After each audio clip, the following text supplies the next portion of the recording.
नाज़रीन, अवामी न्यूज़ में ख़बरनि जो सिलसिलो जारी है। इन वक्त असीं तव्हांखे जाम शोरो में ख़बर ॾींदा हलूं त जाम शोरो चूंडल नुमाइंदनि खां विसरी वियो। शहरी बुनियादी सहूलियतुनि खां वांझियल आहिनि। जदोजहद तेज़ करण जो फ़ैसिलो। जदोजहद कमेटी जाम शोरो पारां बुख हड़ताल जो सिलसिलो जारी है। जाम शोरो जे बुनियादी मसइलनि जे हवाले सां वधीक तफ़सील ॿुधाए रहियो जाम शोरो में अवामी न्यूज़ जो रिपोर्टर मेजर खुसो पंहिंजी रिपोर्ट में। जदोजहद कमेटी जाम शोरे जे तरफ़ां जाम शोरे जा जेके बुनियादी मसइला आहिनि, जंहिंमें ड्रेनेज सिस्टम, पीअण जो पाणी, रोड रस्ते जी मरमत ऐं उनखां अलावा काफ़ी खोड़ सारा मसइला आहिनि जेके काफ़ी वक़्त खां हल न थी सघिया आहिनि।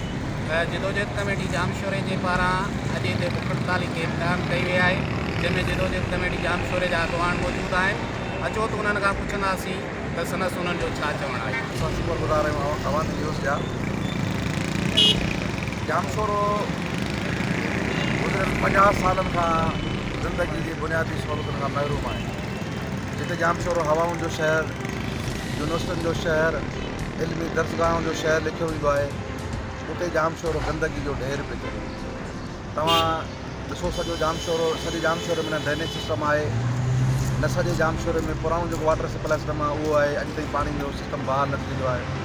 पाणीअ मथे झुकड़ा खां मोर कोन पर पाणी जे मथां वेठा आहियूं, मगर पैसनि ते वापरण लाइ मजबूर आहियूं। हितां ई अफ़सोस आहे थो चवणो पए त असां बुख हड़ताल खां वेंदे, लॉन्ग मार्च खां वेंदे, कमिश्नर हैदराबाद खां वेंदे, DC जाम शोरे खां वेंदे, पब्लिक हेल्थ इंजीनियर हैदराबाद खां वेंदे असां वज़ीर आला सिंध ताईं पंहिंजा इहे मसइला जाइज़ ॾेई चुका आहियूं, लिखत में ॾेई चुका आहियूं, रिसीव कराए चुका आहियूं, पर अॼु ताईं का माना एतिरे क़दुरु जो टाउन जो ऑफिसर जेको टाउन में आहे उहो मच्छर स्प्रे कोन करे सघे। हितां जा मासूम ॿार छितनि कुतनि जे विच में था मरनि।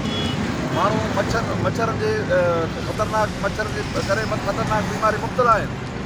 पाणी न आहे, ड्रेनेज सिस्टम न आहे। अगरि ज़िंदगी जूं सहूलियतूं न ॾींदा त पोइ आवाम केॾांहुं वेंदो। असां मजबूरन थी करे हीउ पुरमन एहतिजाज करे रहिया आहियूं। आख़िर में असां कमिश्नर हैदराबाद जे अॻियां वेंदासीं ऐं चूंडियल नुमाइंदनि जे घरनि जो घेराव कंदासीं।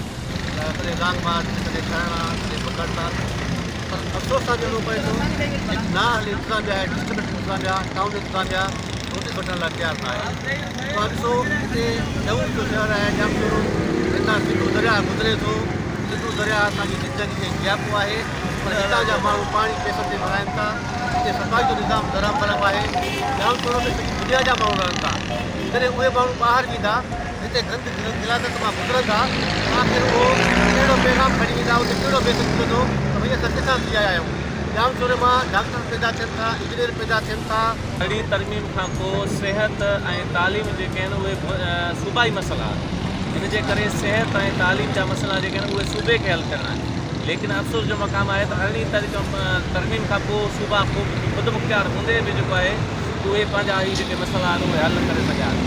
असीं आवाम जेका आहे एहतजाजनि जेको सो असीं जेको एहतजाज करे रहिया आहियूं, बार बार असीं एहतजाज इन करे रहिया आहियूं त जाम शोर जा जेके बुनियादी मसइला आहिनि, ड्रेन सिस्टम सॼो तबाह आहे, पाणी जो जेको सहूलियत का बि कान्हे, माण्हू पैसनि ते जेको पाणी वठी पीअनि था। बुनियादी मसइलनि जे हल लाइ असीं मुसलसल एहतजाज ऐं बुख हड़ताल जे कैंपूं लॻाए करे असीं हिते तमामु सियासी समाजी पार्टियुनि सां गॾु वेठा आहियूं।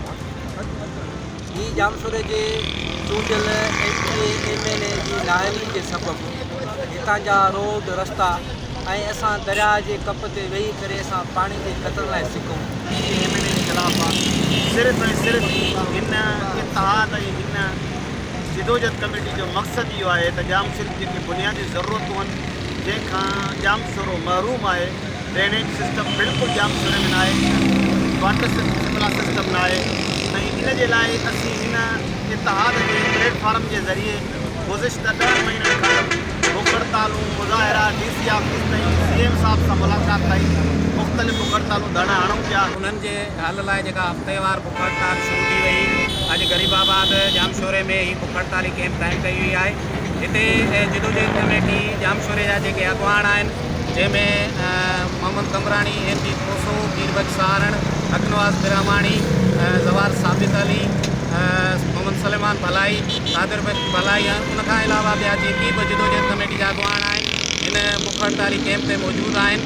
हिननि जो चवणु आहे त काफ़ी वक़्त खां वठी असां बुख हड़ताल जो सिलसिलो शुरू कयो, एहतजाज शुरू कया, एतिरे ताईं जो DC ऑफिस ताईं लॉन्ग मार्च बि शुरू कयो, लेकिन जेके बि मसइला आहिनि उहे उते जो उते आहिनि ऐं उन्हनि मां को बि हिकु बि मसइलो हल न थी सघियो आहे। उनखां अलावा हिननि जो इहो बि चवणु हो त जामशोरे जा जेकी सियासी नुमाइंदा आहिनि, चूंडियल नुमाइंदा आहिनि, उन्हनि बि अॼु ॾींहं ताईं इन्हनि मसइलनि जे हवाले सां उन्हनि में का बि पेशरफ़्त न आई आहे। हिननि आख़िर में इहो मुतालबो कयो त जेकॾहिं अञा बि असांजा मसइला हल न थिया त पोइ असांजो जेको ॿियो मरहलो हूंदो उहो DC ऑफिस जे गेट खां वठी चूंडियल नुमाइंदनि जे घरनि ताईं बि असीं बुख हड़ताल जो सिलसिलो शुरू कंदासीं, एहतजाज शुरू कंदासीं ऐं उनखां अलावा कमिश्नर ऑफिस हैदराबाद जी ऑफिस जे अॻियां बि असीं पंहिंजी बुख हड़ताल जो सिलसिलो शुरू कंदासीं। मेजर खोसो, अवामी न्यूज़, जामशोर। मज़ीद खबरों और तफसीलात के लिए विजिट करें हमारी वेबसाइट www.awamiNewsHD.com।